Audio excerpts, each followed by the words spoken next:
بسم اللہ الرحمن الرحیم۔ ایک گاؤں کے اندر لوگ اپنی ہنسی خوشی زندگی گزار رہے تھے۔ یہاں پر سارے لوگ ایک دوسرے کی مدد کرتے اور ایک دوسرے کا ساتھ نبھاتے۔ اگر کسی بندے پر مشکل آ جاتی تو سب لوگ اس کی مدد کرنے میں آگے آگے ہوتے تھے۔ یہ گاؤں پوری طرح سے خوشحال زندگی گزار رہا تھا۔ سب لوگ اپنے اپنے کاموں میں مصروف رہتے تھے، اور اس گاؤں میں ایک بہت بڑا مسئلہ یہ تھا، اس گاؤں کے اندر پانی کی کمی تھی۔ عورتوں کو پانی بھرنے کے لیے دور دراز سفر کر کے جانا پڑتا، اور واپس آتے آتے ان کو کافی وقت لگ جاتا تھا۔ ایک مرتبہ سارے گاؤں والے اکٹھے ہوئے۔ ان لوگوں نے فیصلہ کیا کہ ہم سب لوگ مل کر ایک کنواں کھودتے ہیں تاکہ اس کے پانی سے ہم مستفید ہو سکیں۔ ہماری بیوی بچوں کو دور دراز جا کر پانی بھرنے کے لیے جانا پڑتا ہے۔ آخر یہ معاملہ کب تک چلتا رہے گا، جبکہ پانی تو ہر گھر کی ضرورت ہے۔ انہوں نے مکمل طور پر فیصلہ کر لیا کہ ہم لوگ مل کر ایک کنواں کھودیں گے۔ کچھ دنوں بعد یہ کنواں کھود کر پانی نکالنے میں کامیاب ہو گئے۔ سارے گاؤں کے اندر خوشی کی لہر دوڑ گئی کہ اب ہم سب کو پانی بھرنے کے لیے دور دراز سفر کر کے نہیں جانا پڑے گا۔ اب سب لوگ اسی پانی سے مستفید ہونے لگے۔ اب ان کو کنویں سے پانی بھرتے ہوئے چند ہی دن گزرے تھے کہ یہ ڈول لٹکا کر رسی کے ساتھ نیچے پھینکتے تو ڈول غائب ہو جاتا اور رسی واپس اوپر آ جاتی تھی۔ اب یہ بات پورے گاؤں کے اندر پھیل گئی۔ جو بھی بندہ یہ بات سنتا گیا اس کے اوپر ڈر حاوی ہوتا گیا۔ لوگ سمجھنے لگے کہ پتہ نہیں اس کنویں کے اندر کیا آسیب زدہ چیز ہے، کوئی جن وغیرہ یا کوئی اور معاملہ ہے۔ سب لوگ ڈر گئے۔ کچھ ہی دنوں میں لوگوں نے کنویں پر جانا ہی چھوڑ دیا۔ اب یہ کنواں ویران ہو گیا۔ کوئی بھی ڈر کے مارے اب کنویں پر نہیں آ رہا تھا۔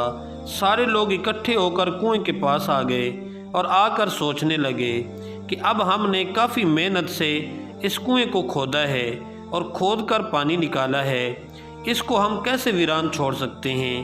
اس میں تو ہماری ساری محنت رائے گاں چلی جائے گی۔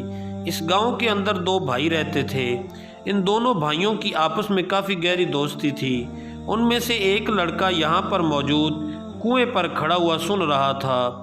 اس لڑکے نے ان سب سے کہا کہ اس گاؤں کی خاطر میں کنویں کے اندر جانے کے لیے تیار ہوں، بس آپ لوگ ایک کام کیجئے گا، کنویں کے باہر رسی کو پکڑے رکھیے گا اور مجھے نیچے ڈول کے ساتھ اتار دیجئے گا۔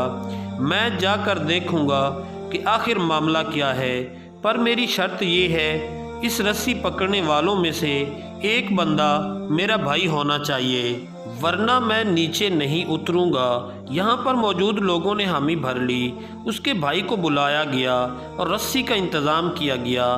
اب اوپر سے کافی لوگ رسی کو پکڑے ہوئے تھے اور اس کو نیچے ڈول کے ذریعے بھیجتے گئے، اور ساتھ ہی اس کے ہاتھ میں ایک لائٹ دے دی گئی تاکہ اندھیرے کے اندر اسے معلوم ہو سکے کہ کنویں کے اندر آخر معاملہ کیا ہے۔ اب یہ نیچے اترنے لگا۔ نیچے جا کر اس نے دیکھا کہ ایک کونے میں بندر چھپا بیٹھا تھا۔ اس نے اپنی جیب میں ہاتھ ڈالا تو اس کی جیب میں ایک ٹافی تھی۔ اس نے بندر کو ٹافی دی تو بندر نے اس سے ٹافی لے کر اس کے کندھے پر چھلانگ لگا دی۔ کچھ دیر بعد رسی کو دوبارہ اوپر کھینچا گیا۔ اب رسی اوپر آ رہی تھی۔ جیسے ہی ڈول اوپر آیا تو بندر نے سب سے پہلے اس آدمی کے کندھے سے چھلانگ لگا دی اور کنویں سے باہر کود پڑا۔ جو لوگ رسی پکڑے ہوئے کھڑے تھے یہ سب لوگ ڈر گئے، اور ڈر کے مارے انہوں نے رسی چھوڑ دی، پر اس بندے کا جو بھائی ٹھہرا ہوا تھا اس نے رسی کو بالکل نہیں چھوڑا۔ اس نے جیسے تیسے کر کے اپنے بھائی کو باہر نکال لیا۔ جب یہ باہر آ گیا تو لوگوں نے اسے پوچھا کہ تم نے آخر یہ شرط کیوں رکھی تھی کہ رسی پکڑنے والوں میں میرا بھائی شامل ہو؟ اس نے ان لوگوں سے کہا کہ مجھے معلوم تھا کہ اگر اندر میرے ساتھ کچھ انہونی ہو سکتی ہے اور یہ سب لوگ رسی کو چھوڑ کر بھاگ جائیں گے، اور ہوا بھی ایسے ہی ہے۔ میں باہر آیا تو ایک میرا بھائی رسی پکڑے میرا انتظار کر رہا تھا، جس پر مجھے یقین تھا اور یہ پتہ تھا کہ یہ رسی کو نہیں چھوڑے گا، اور اسی کی وجہ سے میں زندہ نکلنے میں کامیاب ہو پایا ہوں، ورنہ میں رسی چھوٹ جانے کی وجہ سے کنویں کے اندر اپنی جان دے دیتا۔ یقیناً آپ کو بھروسہ اس پر کرنا چاہیے جس پر پورا اعتماد ہو، ورنہ آپ اسی طرح کھائی میں جا گریں گے کہ آپ کو معلوم بھی نہیں ہوگا کہ آپ کے ساتھ کیا ہوا ہے۔ ایک شخص غربت سے کافی تنگ آ چکا تھا، اس کی روزی روٹی میں اتنی آمدن نہیں تھی۔ اس نے سوچا کہ کیوں نہ حضرت موسیٰ علیہ السلام کے پاس جا کر ان سے دعا کروا لوں۔ یہ حضرت موسیٰ علیہ السلام کے پاس چلا آیا اور آ کر کہنے لگا کہ اے اللہ کے پیغمبر، میرے لیے دعا کیجئے، میری روزی میں برکت نہیں ہے، بس میری روزی میں برکت ہو جائے اور مجھے رزق پہلے سے زیادہ ملنے لگ جائے۔ حضرت موسیٰ علیہ السلام نے جب اس شخص کی یہ بات سنی تو آپ علیہ السلام نے دعا کے لیے ہاتھ اٹھائے اور اللہ تعالیٰ سے فرمایا کہ اس بندے کا رزق پہلے سے بڑھا دیں۔ حضرت موسیٰ علیہ السلام کو ارشاد ہوا کہ اس بندے کی روزی میں رزق بہت ہی کم ہے، جو اسے ہم روزانہ تھوڑا تھوڑا کر کے عنایت کرتے ہیں۔ حضرت موسیٰ علیہ السلام نے اس بندے کو بتا دیا کہ تمہاری روزی میں رزق بہت ہی کم ہے، اس لیے تمہیں بہت ہی تھوڑا تھوڑا کر کے روزانہ مل جاتا ہے۔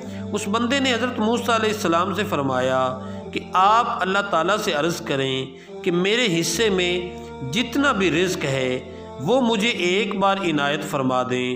حضرت موسیٰ علیہ السلام نے اللہ تعالیٰ سے دعا فرمائی تو اللہ تعالیٰ نے اس بندے کو ایک ہی بار اس کا رزق عنایت فرما دیا۔ اب اس بندے کو اس کا رزق ایک بار مل گیا۔ اس نے جا کر لنگر کھانا کھول دیا اور ساتھ ہی اعلان کر دیا کہ جس بندے کے پاس کھانے پینے کا انتظام نہ ہو تو وہ بندہ میرے لنگر کھانے پہ آ کر کھانا کھا سکتا ہے۔ حضرت موسیٰ علیہ السلام کو جب یہ خبر ہوئی کہ اس بندے نے جا کر لنگر کھانا کھولا ہوا ہے تو آپ علیہ السلام اس بندے کے پاس چلے آئے اور آ کر اس سے فرمانے لگے کہ یہ تم نے کیا کیا ہے؟ تمہیں تو ایک بار ہی تمہارے حصے کا رزق مل چکا ہے اور تم نے یہاں آ کر لنگر کھانا کھول دیا ہے، ایسا نہ کرو۔ پر اس نے آپ علیہ السلام کی بات نہیں مانی۔ پھر آپ علیہ السلام مایوس ہو کر اس کے ہاں سے چلے گئے۔ پھر ایک ہفتہ گزرنے کے بعد آپ علیہ السلام کا وہاں سے گزر ہوا تو لنگر کھانا چل رہا تھا۔ اس کے بعد آپ علیہ السلام کا ایک ماہ بعد دوبارہ گزر ہوا، پھر بھی وہاں پر لنگر کھانا چل رہا تھا۔ اس کے بعد آپ علیہ السلام کا گزر 6 ماہ بعد وہاں سے ہوا تو وہاں پر لنگر کھانا پہلے کی طرح چل رہا تھا۔ یہاں پر لوگ کھانا کھا رہے تھے۔ آپ علیہ السلام کو کافی تعجب ہوا کہ اس کا جو رزق تھا اس کی دریا دلی کی وجہ سے ختم ہو جانا تھا، پر ابھی بھی اس کا لنگر کھانا چل رہا ہے۔ آپ علیہ السلام نے اللہ تعالیٰ سے عرض کیا، اے اللہ، آخر ماجرا کیا ہے؟ اس کا رزق تو دریا دلی کی وجہ سے ختم ہو جانا تھا، پر پھر بھی اس کا لنگر کھانا ابھی تک چل رہا ہے۔ جو اب ملا بے شک اس کے حصے میں بہت ہی کم رزق تھا جو اسے عنایت کر دیا گیا تھا، جو کہ اب تک ختم ہو جانا تھا۔ پر جو شخص ہماری راہ میں دنیا میں خرچ کرتا ہے اسے ہم اس چیز کا 10 گنا بڑھا کر دنیا میں دے دیتے ہیں اور 90% آخرت میں دیں گے۔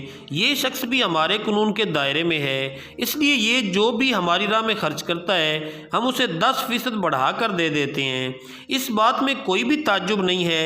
انسان کو چاہیے کہ جو بھی کماتا ہے اس میں سے اپنا حصہ اللہ کی راہ میں خرچ کر دیا کرے تاکہ اس سے غریب لوگوں کی بھلائی ہو سکے۔ اس سے آپ کے رزق میں برکت ہوتی ہے اور آپ کو رزق وہاں سے ملنے لگ جاتا ہے جہاں سے آپ کو گمان تک نہیں ہوتا۔